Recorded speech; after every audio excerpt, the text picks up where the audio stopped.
welcome back to Zig the Programming Guide channel. In today's video, I'll be showing you how to delete Instagram watch history.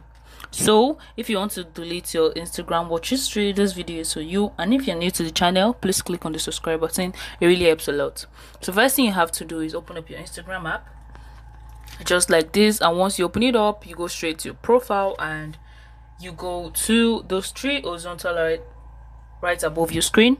So after doing that, you click on it, and once you click on it, you're going to see where it says your activity right here. You click on your activity and you scroll down all the way down, and you're going to see watch history.